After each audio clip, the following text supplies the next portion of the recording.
Yo, YouTube, what's going on? It's your boy SalvationsElite, and we are back with another video, guys. Today, we are talking about Fortnite, $100 million, dollars.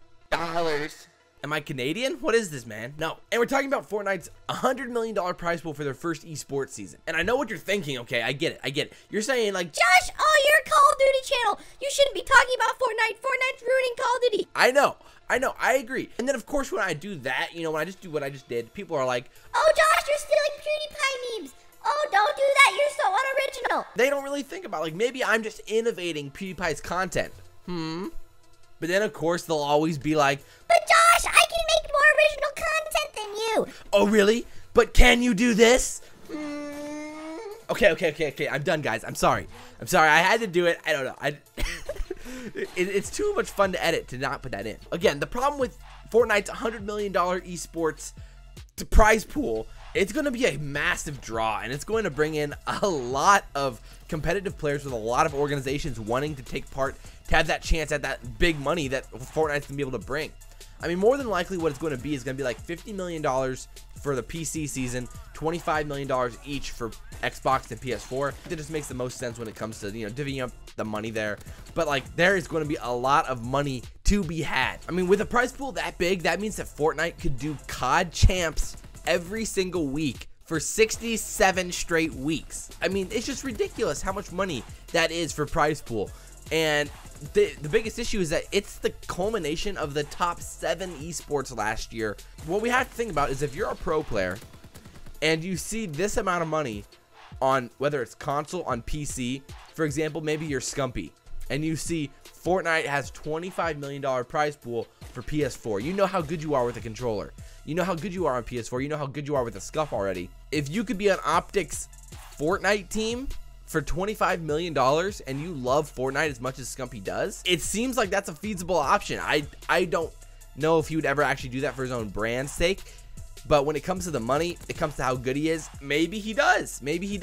And think about if you're like someone like Shroud, who used to be a pro CS player, and now you know how good you are on a PC. Like, you can have the best shot. I mean, you're a straight god with a mouse, you know, and you know that if you put the time into grind and be a better builder on Fortnite, that you could be an elite player and win a lot of money playing professional Fortnite. It's got to be pretty interesting.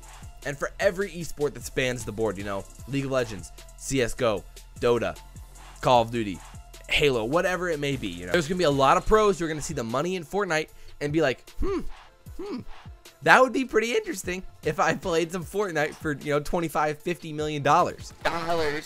I will not be surprised. A lot of pros from all esports come to play Fortnite, and especially since organizations are going to be wanting to pay a lot of money for some elite players. Just this week, you know, 100 Thieves announced that they're going to be signing a Fortnite team.